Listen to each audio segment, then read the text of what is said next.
ओम शांति। 13 जुलाई 2022 के ईश्वरीय महावाक्य। पहले सुनते हैं मुरली के मुख्य पॉइंट्स। बाबा ने कहा, तुम बच्चे अभी आस्तिक बने हो, बाकी सब तो नास्तिक हैं। नास्तिक को वर्षा मिल न सके। तुमको बाप का परिचय मिला है, इसलिए सिर्फ तुम बाबा कहने के हकदार हो। मुझ बाप को याद करने से तुम आत्माएं मेरे गले का हार बन जाएंगे।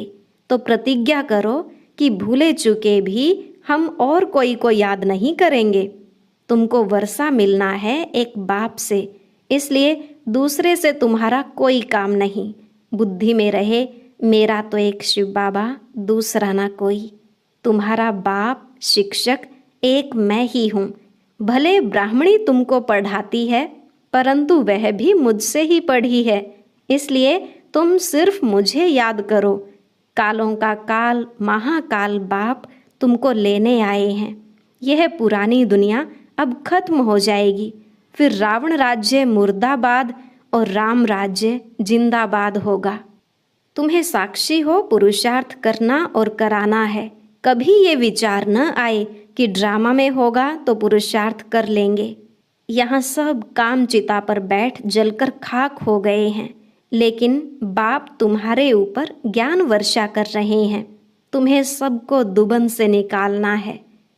लास्ट में बाबा ने कहा, सब कुछ बाप को देकर अभी तुम बैगर बने हो। तुम्हारे पास है ही क्या जो याद आए। तो अपने को आत्मा समझो और देह के सब संबंधों को भूल जाओ। सिर्फ मेरी याद से ही तुम्हें बल मिलेगा। अब सुनते हैं महावाक्यों को विस्तार से। बाबा ने कहा, मीठे बच्चे, इस शरीर का भान भूलते जाओ। अशरीरी बनने की मेहनत करो, क्योंकि अब घर चलना है। प्रश्न, तुम आस्तिक बच्चे ही कौन सा शब्द बोल सकते हो? उत्तर, भगवान हमारा बाप है। यह आस्तिक बच्चे ही बोल सकते हैं, क्योंकि उन्हें ही बाप का परिचय है। नास्तिक तो जानते ही नहीं। आस्तिक बच्चे ही कहेंगे, मेरा तो एक बाबा, दूसरा ना कोई। दूसरा प्रश्न, तीव्र पुरुषार्थी बनने के लिए कौन सी स्थिति चाहिए? उत्तर, साक्षी स्थिति। साक्षी होकर हर एक के पार्ट को देखते पुरुषार्थ करते रहो। गीत, मरना तेरी गली में, जीना तेरी गली में। ओम शांति। यह किन्होंने कहा? जीव की आत्माओं ने कहा, जो सम्मुख बैठे हैं। यहाँ यह नहीं कह सकते कि आत्मा बैठी है, नहीं, जीव आत्माएं बैठी हैं। बाप ने समझाया है कि आत्मा ही शरीर द्वारा हर कार्य करती है। इसको कहा जाता है देही अभिमानी। देह में रहने वाले अपने परम प्रिय परमात्मा को कहते हैं कि हम आत्मा अब आपके गले का हार बनेंगे, अर्थात हम यह शरीर छोड़ आपके पास आ जाएंगे। बाबा ने समझाया है जैसे मनुष्य का जीनोलॉजिकल ट्री है, ब्रह्मा सरस्वती आदम ईव आदि उन्हों का सिजरा बनता है, वैसे तुमने देखा है मूल वतन में भी सिजरा है। पहले पहले है शिव। तुम आत्मा मेरे गले का हार कैसे बनेंगी? मुझे याद करने से। जितना जो मुझे याद करते हैं उतना तीखी दोड़ी पहनते हैं। मेरे साथ बहुत प्रेम है, मेरे पास आने बिना रह नहीं सकते, क्योंकि आत्मा को इस शरीर के साथ सुख नहीं दुख है। अब भगवान तो है निराकार, कहते भी हैं निराकार आत्माओं को। वह परम पिता परमात्मा ही सृष्टि के आदि मध्य अंत को जानते हैं, त्रिकालदर्शी हैं। और कोई मनुष्य भल कितना बड़ा पंडित हो, वेद शास्त्र पढ़ा हुआ हो, परंतु उनको इस सृष्टि के आदि मध्य अंत का ज्ञान नहीं है। नास्तिक होने के कारण त्रिकालदर्शी हो नहीं सकते। तुम बच्चे अभी आस्तिक हो। बाप ने तुमको परिचय दिया है, इसलिए तुम बाबा कहने के हकदार हो। वह तो कह देते परमात्मा सर्वव्यापी है, फिर इससे क्या मिला? कुछ भी नहीं। बाप तो ज्ञान का सागर है। वह ऐसे नहीं कहते कि मैं सर्वव्यापी हूँ, फिर तो सब फादर हो जाते। फादरहुड कहा जाता है क्या? एक बाप के बच्चे हैं, उनको प्रभु ईश्वर भी कहते हैं। ब्रह्मा विष्णु शंकर को रचने वाला है। त्रिमूर्ति ब्रह्मा कहना रॉन्ग है।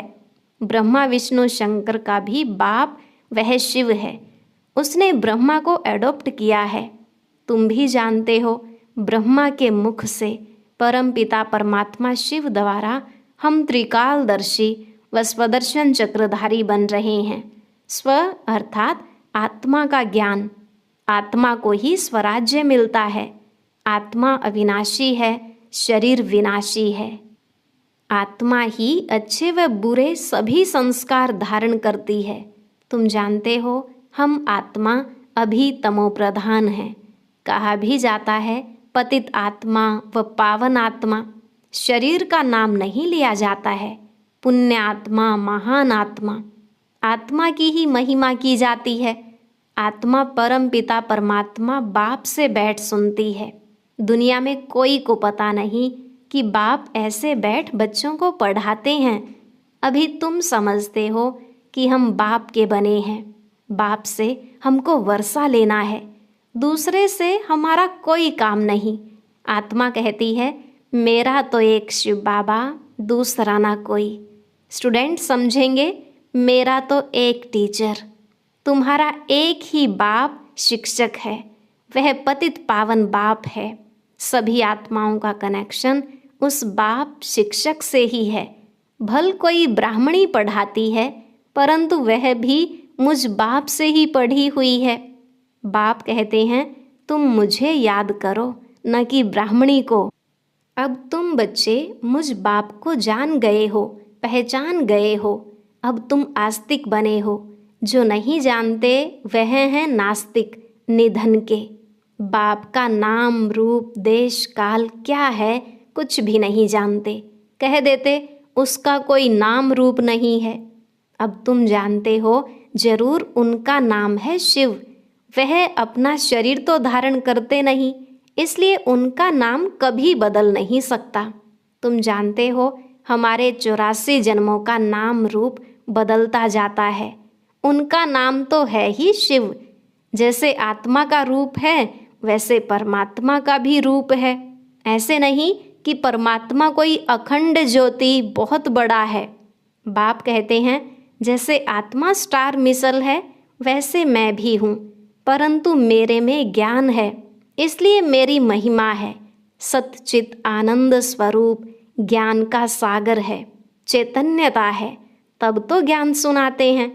वह है चैतन्य बीज रूप। वह जड़ बीज तो कुछ सुना न सके, मनुष्य ही जानते हैं। जैसे बाप की बुद्धि में सारे मनुष्य सृष्टि का झाड़ है, वैसे तुम्हारी बुद्धि में है। कितना वैरायटी है, एक का भी फीचर न मिले दूसरे से।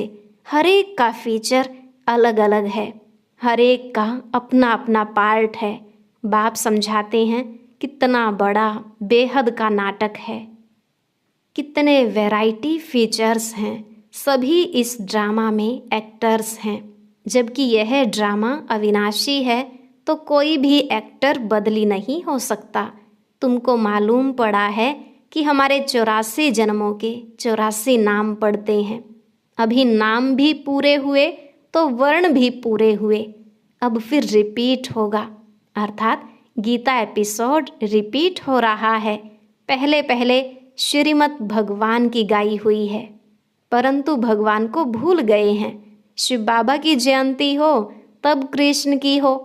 ऐसे थोड़े ही कि बाप की जयंती ही गुम हो जाए और बच्चे की जयंती हो जाए। तुम बच्चों को समझाया जाता है कि लक्ष्मी नारायण विश्व के मालिक थे। उन्होंने यह वर्षा कैसे पाया? परमपिता परमात्मा से। परमपिता परमात्मा ही राजयोग सिखलाते हैं। कब? बाप कहते हैं मैं कल्प कल्प कल्प के संगम युग पर आता हूँ, जबकि आसुरी राज्य का विनाश, दैवी राज्य की स्थापना होती है। जो आस्तिक बने हैं उन्हों को वर्षा मिल रहा है, नास्तिक को वर्षा मिल न सके। बाप आए हैं सबको दुख से मुक्त करते हैं। अब यह सुख धाम में जाते हैं।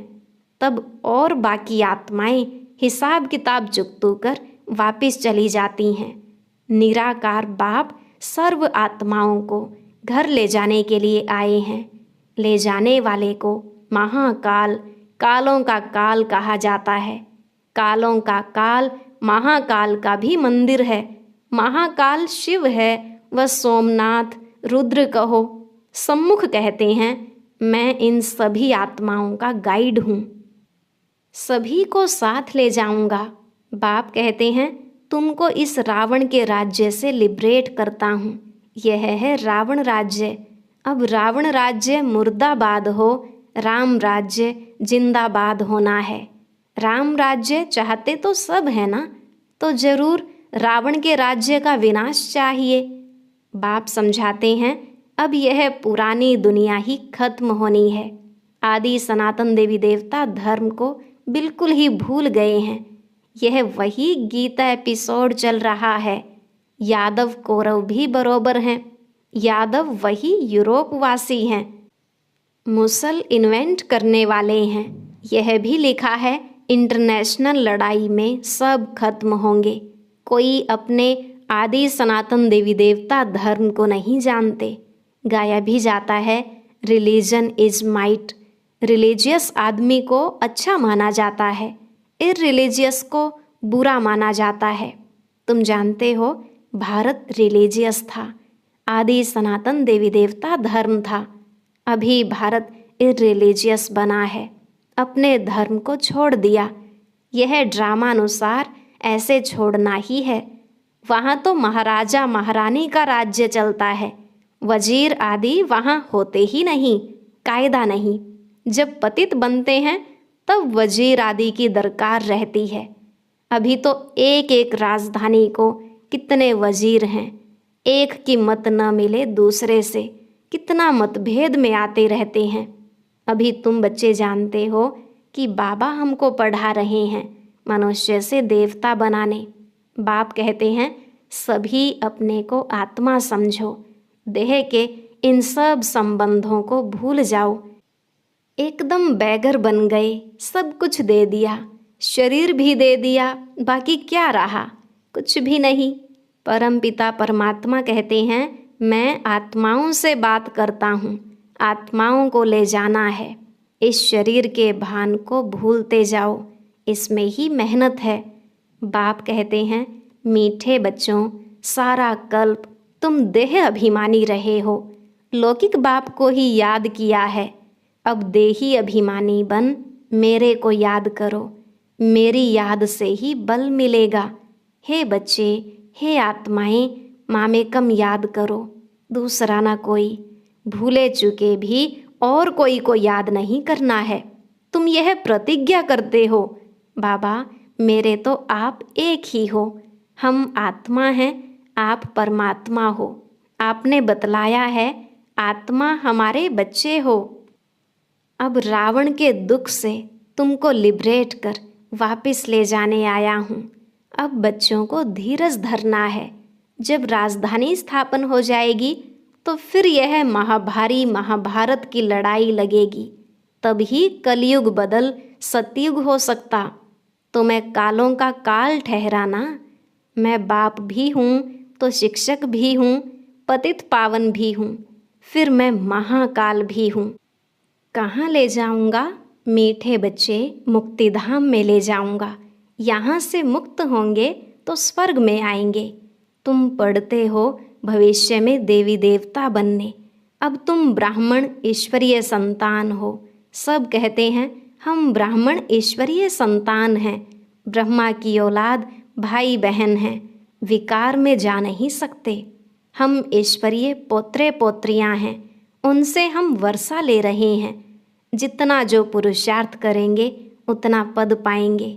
कल्प कल्प पुरुषार्थ किया होगा तो अब तुम पुरुषार्थ करने लग पड़ेंगे। इसमें साक्षी रहने का अभ्यास चाहिए। साक्षी होकर देखो हर एक कितना पुरुषार्थ करते हैं, कहाँ तक फॉलो करते हैं। कोई के नाम रूप में नहीं अटकना है, सिवाय बाप के और कोई याद न आए। बाबा कहते हैं, बच्चे मैं तुम्हें राजयोग सिखलाई पावन बनाकर साथ ले जाऊंगा। अभी तुम समझते हो, बरोबर कल्प कल्प हमको बाप से शिक्षा मिलती है ड्रामा अनुसार। तुम द्रौपदियाँ हो, यह कोई सुख का राज्य नहीं है, इस पर कहानी भी बनाई हुई है। अब बाप तो रियलिटी में समझाते हैं। तुम अब बाप से वर्षा ले रहे हो, सबको दुबन से निकालते हो, सब काम चिता पर बैठ जल मरे हैं। तुम्हारे सिर पर तो ज्ञान की वर्षा हो रही है। बाप कहते हैं, यह मेरे बच्चे जलकर खाक हो गए हैं, अब मैं आया हूँ सबको लिबरेट कर साथ ले जाऊंगा। मनुष्यों को यह पता नहीं, अब तुम घोर अंधियारे से निकल आए हो। अब बाप कहते हैं, मुझे याद करो, घर को याद करो। तुम आत्माएं घर को भूल गई हो। गाते भी हैं, मूल वतन सूक्ष्म वतन। मूल वतन में सभी आत्माएं रहती हैं। आत्मा क्या है, परमात्मा क्या है, मूल वतन क्या है, कुछ भी नहीं जानते। वह तो आत्मा सो परमात्मा कहे सब खेल ही खलास कर देते हैं। बाप कहते हैं, यह भी ड्रामा में नोंद है। इस समय जो भी होता है, जो सेकंड बीतता, वह ड्रामा फिर से रिपीट होता है। बाप बैठ पढ़ाते हैं। यह रिपीटेशन का राज भी बाप ने समझाया है। ऐसे नहीं कि ड्रामा में जो मेरा भाग्य होगा वह मिलेगा। ड्रामानुसार एक्ट चलती है तो हम पुरुषार्थ क्या करें, ऐसा समझने वाले भी हैं, परंतु नहीं, पुरुषार्थ तो करना है ना। बाप आए ही हैं पुरुषार्थ कराने। तुम बच्चों को पूरा पुरुषार्थ करना है। साक्षी हो देखना भी है, कौन तीव्र पुरुषार्थ करते हैं, कौन अच्छा पद पा सकेंगे, बाप द्वारा कौन पूरा वर्षा लेते हैं। साक्षी हो पुरुषार्थ करना और कराना है, और साक्षी हो देखना है कि यह कितनी सर्विस करते हैं, कितनों को आप समान बनाते हैं। बाप का परिचय देते हैं, औरों के पुरुषार्थ को देख खुद भी तीव्र पुरुषार्थ करना है। अच्छा, मीठे मीठे सिकिलधे बच्चों प्रति माता पिता बाप दादा का याद प्यार और गुड मॉर्निंग। रूहानी बाप की रूहानी बच्चों को नमस्ते। रूहानी बच्चों की रूहानी बाप दादा को नमस्ते नमस्ते, गुड मॉर्निंग। शुक्रिया बाबा, शुक्रिया। धारणा के लिए मुख्य सार। पहला पॉइंट, देह और देह के संबंधों को भूल पूरा बैगर बनना है। मेरा कुछ नहीं, देही अभिमानी रहने की मेहनत करनी है, किसी के नाम रूप में नहीं अटकना है। दूसरा, ड्रामा में होगा तो पुरुषार्थ कर लेंगे, ऐसा सोचकर पुरुषार्थहीन नहीं बनना है। साक्षी हो, दूसरों के पुरुषार्थ को देखते तीव्र पुरुषार्थी बनना है। आज का वरदान, स्मृति स्वरूप के वरदान द्वारा सदा शक्तिशाली स्थिति का अनुभव करने वाले सहज पुरुषार्थी भव। स्मृति स्वरूप के वरदान द्वारा सदा शक्तिशाली स्थिति का अनुभव करने वाले सहज पुरुषार्थी भव। बाबा ने कहा, सदा शक्तिशाली विजयी वही रह सकते हैं जो स्मृति स्वरूप हैं। उन्हें ही सहज पुरुषार्थी कहा जाता है। वे हर परिस्थिति में सदा अचल रहते हैं। भल कुछ भी हो जाए, परिस्थिति रूपी बड़े से बड़ा पहाड़ भी आ जाए, संस्कार टक्कर खाने के बादल भी आ जाएं, प्रकृति भी पेपर ले, लेकिन अंगद समान मन बुद्धि रूपी पांव को हिलने नहीं देते। बीती की हलचल को भी स्मृति में लाने के बजाय फुल स्टॉप लगा देते हैं। उनके पास कभी अलबेलापन नहीं आ सकता। स्लोगन, ज्ञान की पराकाष्ठा पर पहुंचना है तो गुप्त रूप से पुरुषार्थ करो। और अब सुनते हैं आज का अव्यक्त ज्ञान मोती।